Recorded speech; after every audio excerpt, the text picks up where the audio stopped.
Mark Fu está morto. Não, Eu acabei de tirá-lo da água. isso é terrível. Não, ele estava tão perto que eu não o vi. Eu não sabia. Eu estava bem ao lado dele. Em um dia nublado de dezembro, em Half Moon Bay, Califórnia, uma névoa assustadora envolvia as ameaçadoras rochas negras que surgiam do agitado oceano cinza Ardósia. O vento uivava, agitando as cristas brancas das ondas em frenesi. Mark Fu emergiu da neblina em sua prancha, deslizando rumo a uma parede infinita de água que avançava para a costa.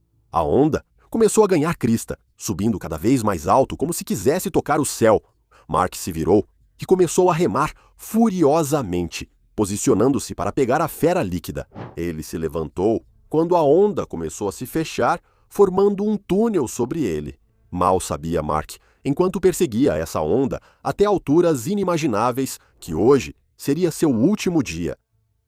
Eu geralmente tenho medo de altura e geralmente tenho medo de velocidade e não gosto de montanhas russas e fico com medo em cima de um cavalo, sabe? Mas nunca encontrei uma onda que me deixasse tão assustado a ponto de não querer entrar. Mark Fu tinha 10 anos quando sua família de Singapura se mudou para o Havaí, onde aprendeu a nadar e desenvolveu uma paixão pelo surf para a vida toda. Nos fins de semana, seu pai Charlie levava Mark e seus irmãos de carro pela costa até a costa sul de Oahu.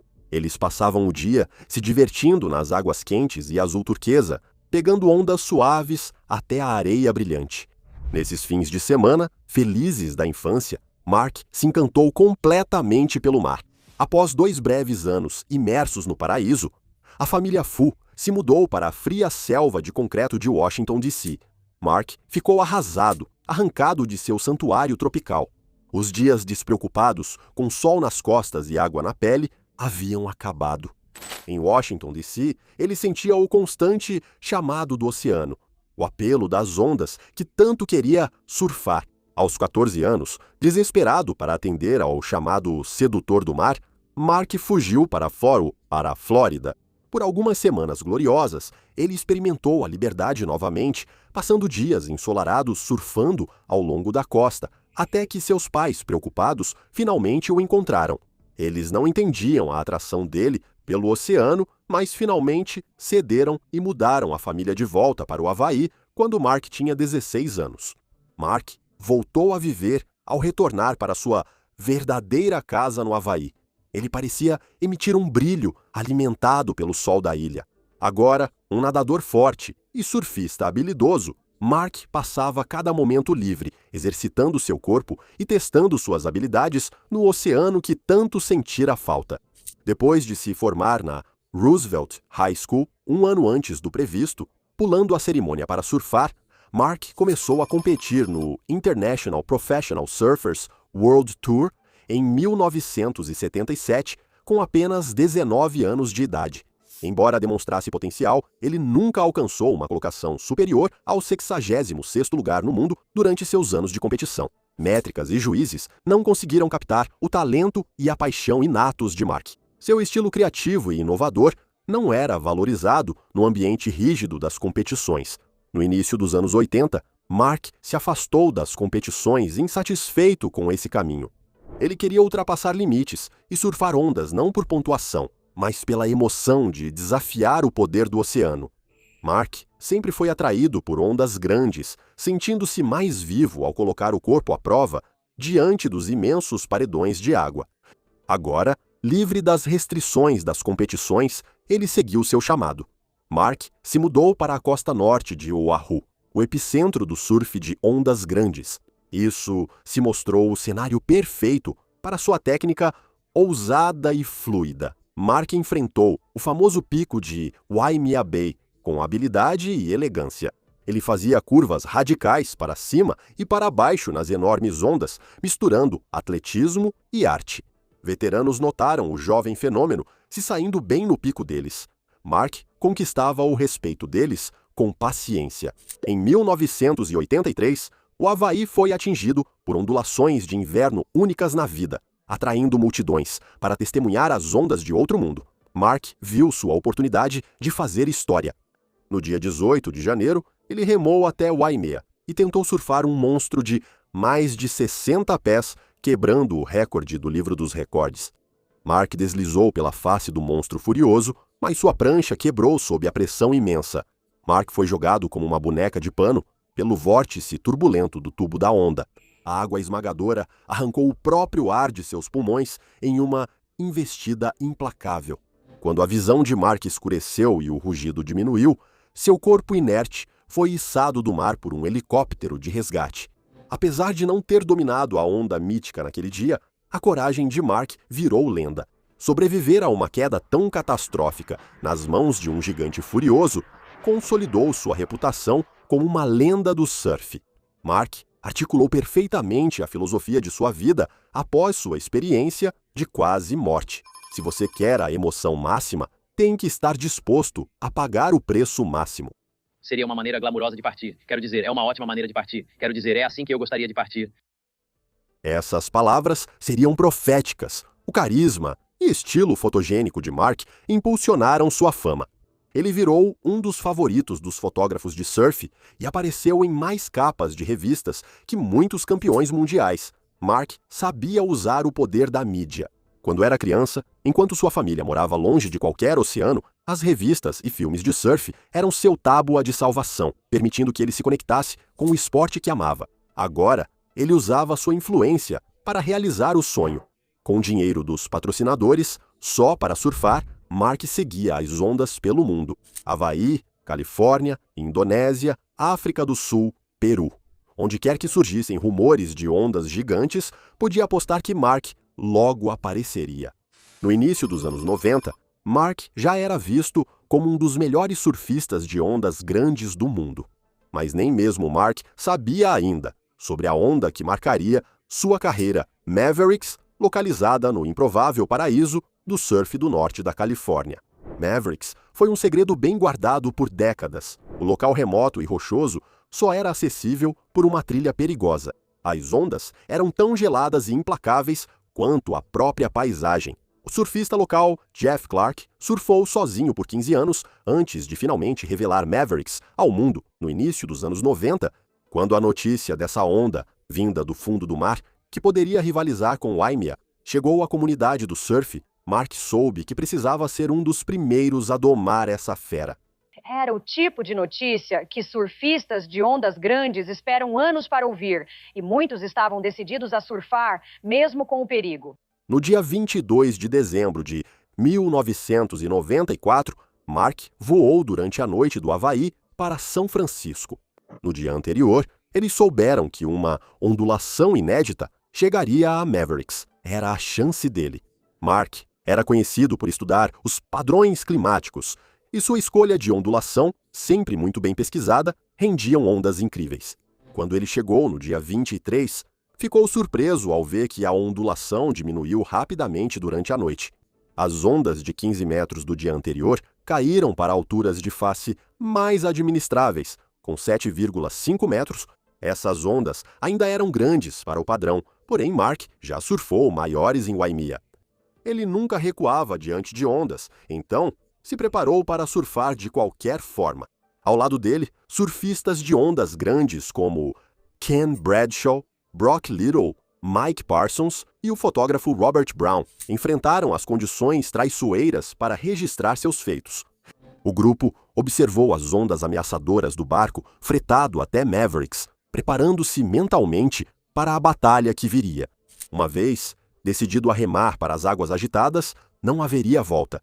Mike Parsons fez a primeira tentativa, remando com sua prancha além da arrebentação. Ele lutou para manter o controle enquanto várias ondas o atingiam de todos os lados, quebrando com o peso de 1000 caminhões.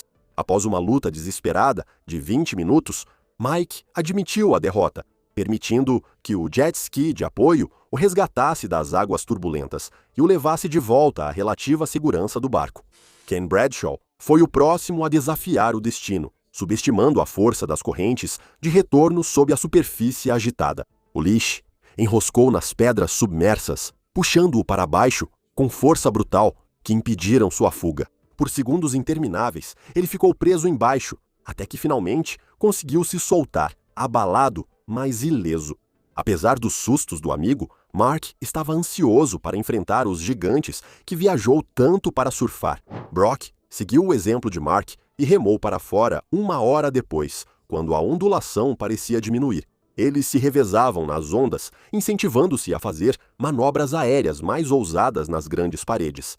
Após 1 hora, flertando com o desastre e escapando por pouco, os amigos de Mark resolveram terminar o dia. Enquanto isso, Mark escolheu uma onda suave de 6 metros para terminar a sessão, diferente das de 15 metros que esse surfista experiente já enfrentou. Os outros surfistas, distraídos, recolhiam jet skis e guardavam equipamentos após batalhas exaustivas no mar. Quase 90 minutos se passaram até que surgissem alarmes de que ninguém sabia onde Mark estava. Cadê o Mark, sabe? Você viu o Mark quando estava remando para dentro ou quando estava saindo? Desesperados, os amigos se espalharam para buscar o companheiro desaparecido. Foram minutos agonizantes até o corpo de Mark surgir cerca de 1,5 km costa abaixo, levado ao porto entre enormes penhascos. Quando a guarda costeira encontrou o corpo de Mark à deriva nos bancos de algas, gaivotas solitárias choravam acima.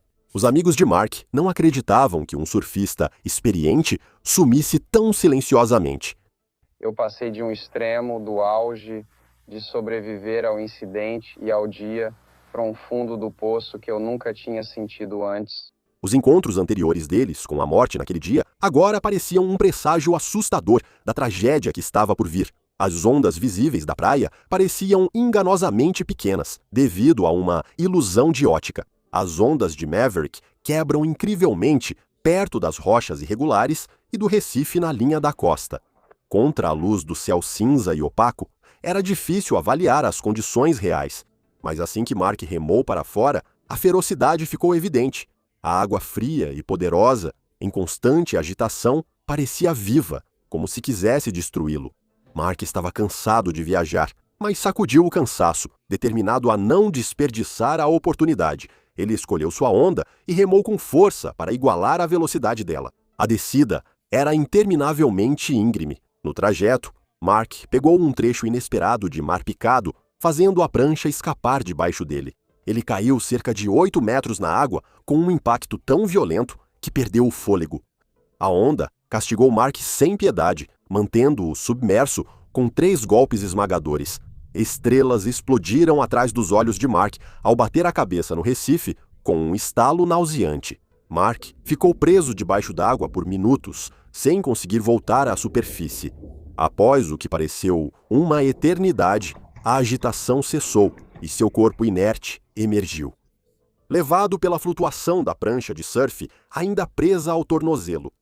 Quando nos aproximamos da prancha dele, percebemos que ele ainda estava preso à prancha. Ele estava flutuando ainda na superfície. A notícia da morte, chocante, de Mark em Mavericks, agora infame, logo se espalhou pela comunidade do surf. Como um surfista experiente como Mark sofreu uma tragédia em uma onda que já surfara centenas de vezes. O tom incrédulo das reportagens naquele dia revelava o choque sentido pela perda de um dos mais habilidosos. Para Mark Fu, ser superado por uma onda modesta desafiava toda a lógica. Ir até lá e vê-lo para sequer começar a acreditar que aquilo podia ser real. Ajoelhei, rezei, segurei Mark, segurei seu braço, agarrei-o pelo peito e perguntei, por quê? A causa oficial da morte? Afogamento. A investigação desse acidente inacreditável levou a várias conclusões. A experiência de Mark pode ter gerado complacência. Cansado da viagem, enganado pelo mar mais calmo, Mark escolheu uma linha casual, sem sua habitual precisão meticulosa. Mark foi lançado violentamente contra o recife, afiado ao atingir um obstáculo no meio da parede da onda, devido a um raro erro de cálculo. A cordinha que prendia Mark à prancha ficou presa nas pedras, deixando-o submerso.